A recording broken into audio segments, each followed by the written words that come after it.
파리 생제르맹과 마르세유와의 2020-21 시즌 프랑스 리그1 2라운드였는데 시종일관 양팀의 신경전은 대단했습니다. 그런데 원정팀 마르세유가 전반 31분 선제골을 넣자 분위기는 더욱 험악해졌습니다.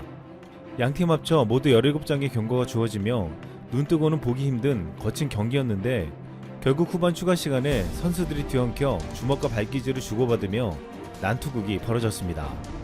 이때 파리 생제르맹 소속인 브라질 출신의 축구 스타 네이마르도 마르세유 알바로 곤잘레스의 뒤통수를 가격해 퇴장당했습니다. 이후 양팀 선수 합쳐 5명이 퇴장당하고 경기는 끝이 났습니다. 네이마르는 경기 후 곤잘레스로부터 인종차별을 당했다고 주장하며 SNS를 통해 유일하게 후회가 남는 것은 곤잘레스 얼굴을 한 대 때리지 못한 것이라고 분노했습니다. 네이마르는 곤잘레스가 자신에게 원숭이라고 불렀다고 했습니다. 브라질 언론은 네이마르의 편을 들며 입술이 움직이는 모양을 보고서 상대의 말을 알아내는 독순수를 이용해 곤잘레스의 원숭이 발언을 찾아냈다고 했습니다. 실제 이런 논란이 일자 프랑스 징계위원회는 독순수 전문가의 도움을 받아 인종차별 여부를 판단할 예정이었습니다. 그런데 여기서 반전이 일어났습니다. 네이마르가 상대팀 일본인 수비수 사카이 히로키에게 오히려 인종차별 발언을 했다는 것입니다. 네이마르가 사카이 히로키를 향해 똥같은 중국인이라고 말했다고 했습니다. 스페인 방송 엘 파르티다소 데코페는 20일 마르세유 구단이 입증할 영상을 갖고 있다고 보도했습니다. 이 같은 사실이 알려지자 중국 팬들은 네이마르를 향해서 거침없는 분노를 표출했습니다.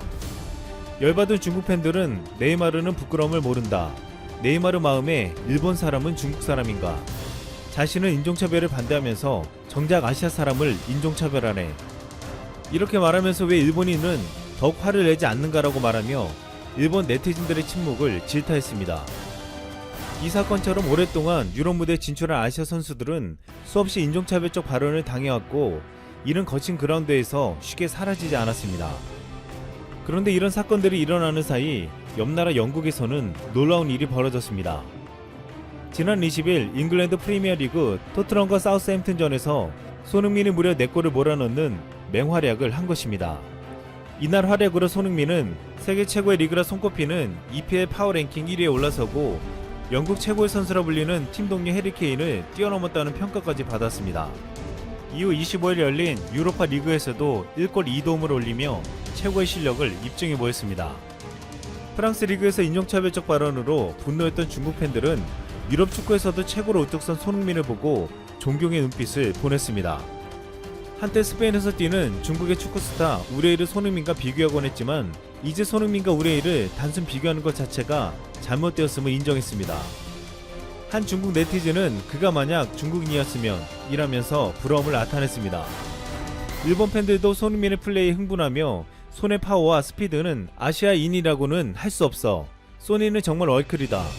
손흥민은 프리미어 리그에서 4골인가? 이건 한국인이라도 30년 정도는 뛰어넘을 선수가 안 나타날걸.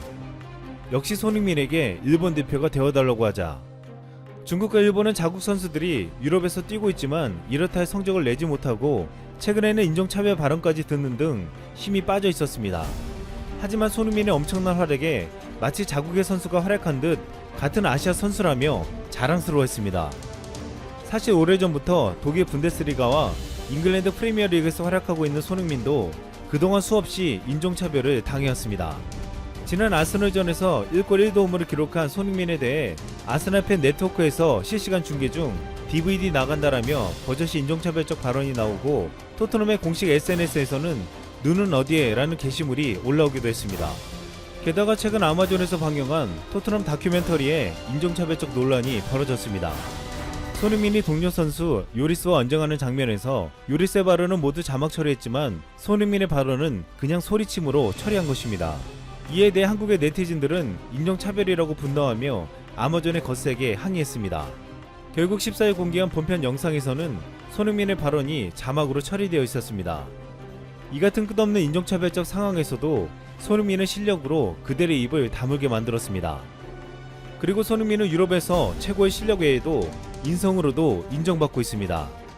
독일 분데스리가 레버쿠젠을 담당한 한 기자는 손흥민에 대해서 자신이 40년간 축구 담당 기자를 맡아왔지만 손흥민이 가장 품성이 좋았다고 털어놨습니다. 그는 손흥민 주변 인물에 대한 취재를 통해서 일부 교만하고 이기적인 잉글랜드 프리미어 선수와는 전혀 다르다고 전했습니다. 또한 지난 8월 스웨덴 매체 익스프레스는 손흥민을 일면에 내세우며 실력보다는 인성에 초점을 두어 보도했습니다. 손흥민은 동료들과 달리 부모님과 함께 살기 위해서 집에 투자하고 결혼까지도 은퇴 뒤로 미뤘다고 했습니다. 그러면서 손흥민의 부모에 대한 효심을 칭찬하며 이 때문에 개인 성적보다 팀을 먼저 생각하는 태도가 나온다고 했습니다. 실제 지난 6일 손흥민은 프리시즌 와퍼드와의 친선전에서 공격수임에도 불구하고 상대편 골대가 아닌 우리 편 골대로 100m를 역주행해 골대에 들어가는 공을 막아내는 모습을 보여주었습니다. 영국 언론들은 승점도 없는 친선전, 최후의 순간까지 스프린트하는 저 선수를 보라며 놀라움을 나타냈습니다. 또한 손흥민은 지난 7월 뉴캐슬전에서 골을 넣은 후 한 시즌 최다 공격 포인트를 올렸음에도 기뻐하기보다는 당시 동생이 숨지며 충격에 빠진 동료 오리에를 위로하는 장면을 보여줘 팬들에게 잔잔한 감동을 전해주었습니다. 일본 매체 넘버앱의 이가 유이치 기자는 손흥민과 인터뷰를 시간 때문에 못하게 하는 상황이 발생하자 손흥민이 진심으로 미안한 표정을 지은 것이 인상적이었다며 손흥민의 예의 있고 배려 있는 모습이 크게 감동적이라고 했습니다. 또한 중국 뉴스포터 신화는 경기가 끝난 후 한 꼬마 팬이 나는 당신의 경기를 40번째 보고 있다. 내가 당신의 유니폼을 가질 수 있을까요? 라는 글이 쓰여진 플래카드를 들고 있었다고 했습니다. 손흥민은 이를 보고 그 꼬마 팬의 꿈을 현실로 만들어줬다고 했습니다. 영국의 스포츠 매체들은 손흥민의 아이들을 대하는 모습에 대해서 칭찬을 쏟아내기도 했습니다. 유럽 스포츠 전문 매체 기브미 스포트는 지난해 EPL 최종전 경기 종료 후 손흥민 선수가 동료 아이들과 친절하게 놀아주는 장면을 보여주었고 이게 바로 손흥민이 가장 사랑받는 축구 선수 중 하나인 이유라고 했습니다.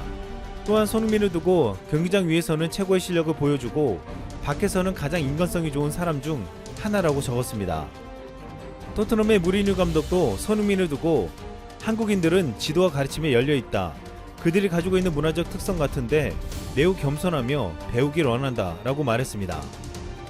손흥민은 현재 최고의 전성기를 구가하며 놀라운 실력을 전세계에 보여주고 있지만 그 바탕에는 성실함과 뛰어난 인성이 있었습니다. 손흥민은 유럽에 진출한 아시아 선수들이 받는 인종차별을 뛰어넘어 그들보다 뛰어난 실력과 인성으로 이제는 존경까지 받고 있습니다. 손흥민은 지난 인터뷰에서 인종차별에 어떻게 대처하는가에 대해서 질문받았습니다. 그러자 손흥민은 이렇게 말했습니다. 저는 경기장에서 잘하는 거를 그 사람들한테 보여줘서 그 사람들을 무시하면 됩니다. 그렇기 때문에 인종차별을 대처하는 자세는 경기장에서만 할 수 있다고 생각합니다. 손흥민은 자신의 발언처럼 그라운드에서 그들에게 보여주고 있습니다. 최근 폴란드에서 열린 유럽 3대 공산 전시회인 제28회 국제방위산업 전시회에 현대로템이 참가했다. MSBO란 1993년부터 매년 개최되는 동유럽 최대 방산 전시회다. 올해는 신종 코로나 바이러스 감염증 영향으로 규모가 축소돼 국내 업체 중에서는 현대로템만 나갔다. 폴란드 차세대 주력 전차 사업을 앞두고 K2 전차의 제품 경쟁력과 사업 능력을 달리기 위해서였다. 폴란드는 현대화 사업의 일환으로 신규 전차 개발, 양산 사업을 추진 중이다. 폴란드의 전차 사업은 총 800여 대 10조 5천억 원 규모다. 폴란드는 현재 유럽 최대의 전차 대국이다. 독일제 레오파드 E 시리즈를 250여 대 이상 보유하고 있고 T-72 전차를 현대화한 PT-91계열 전차 230여 대. 과거 소련에서 직도입했거나 연합 생산한 T-72 계열 전차 580여 대 등 1000대가 넘는 3세대 전차를 보유 중이다. 유럽의 강대국이라는 프랑스가 220여 대, 독일이 240여 대의 전차를 보유 중인 것과 비교해보면 엄청난 전력이다. 폴란드는 점진적으로 병력과 장비를 줄이고 있지만 기갑 전력은 4배다. 칠러 후드인 벨라루스와 국경을 맞대고 있는 데다 유사시 북대서양 조약기구의 대전선으로서 러시아와 맞설 수 있는 강력한 지상군을 유지해야 하는 안보 환경 때문이다. 이 때문에 폴란드는 노후화된 전차 전력을 현대화하기 위한 차세대 전차 사업을 일찌감치 추진해왔다. 이런 상황에 현대로템이 K2 전차를 폴란드 맞춤형 모델로 개조한 K2PA를 앞세워 폴란드 전차 사업 수주에 도전한다. 이를 위해 현대로템은 K2PA를 계기로 현지 국산화 비율 제고를 위한 관련 기술 이전 및 현지 생산 조건을 내세워 폴란드 군당국의 낙점을 받는다는 목표를 세웠다.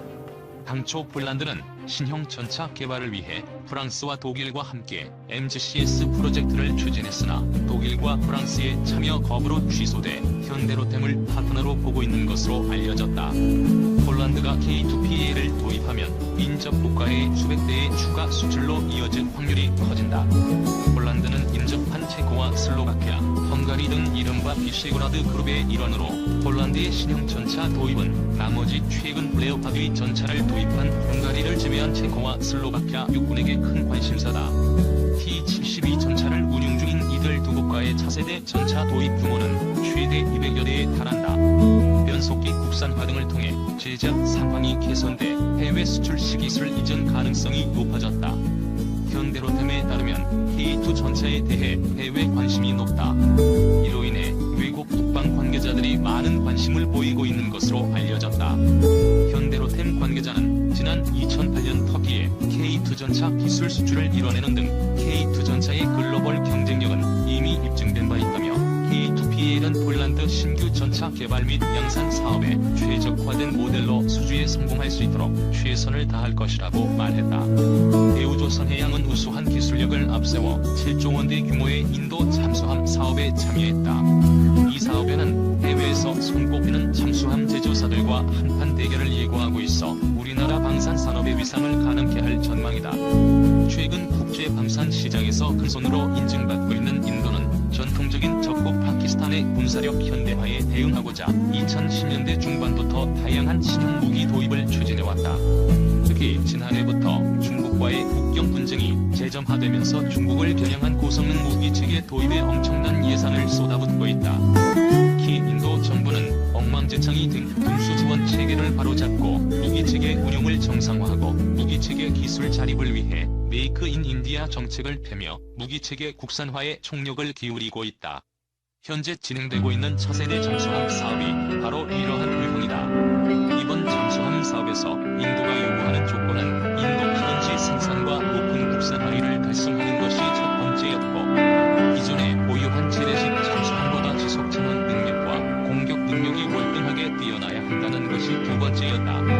이번 잠수함 사업의 차례는 스페인의 나반티아, 러시아의 우리해안공학공항, 설계국 프랑스의 나발그룹, 독일의 티센트루프 방위 시스템 등이 대우조선해양과 경쟁하고 있다. 대우조선해양이 제안한 잠수함은 도산 안전호급 개량형이다. 경쟁사들의 모델과 비교했을 때 월등한 수준의 성능을 보유했다는 평가를 받고 있다.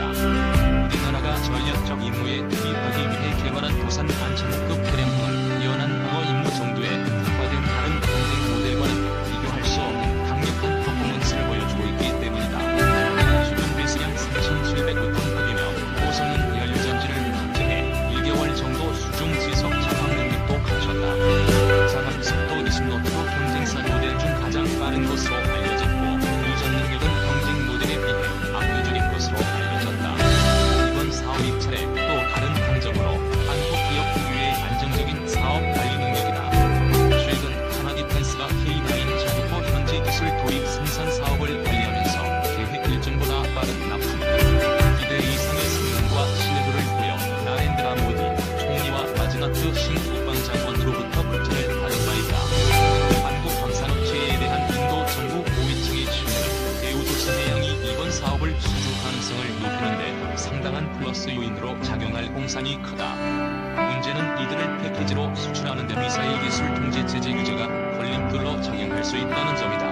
MTCR 난 도중량 500kg, 사거리 300km를 초과하는 탄도미사일과 무인기 완성품 또는 기술 수출을 금지하고 있다. 한국 역시 회원국이다. 우리나라가 인도의 잠수함과 잠수함 발사 탄도미사일을 함께 판매하려면 MTCR 규제를 우회해야 하고, 이를 위해서는 미국 측동의가 필요하다. 인도는 미국, 일본,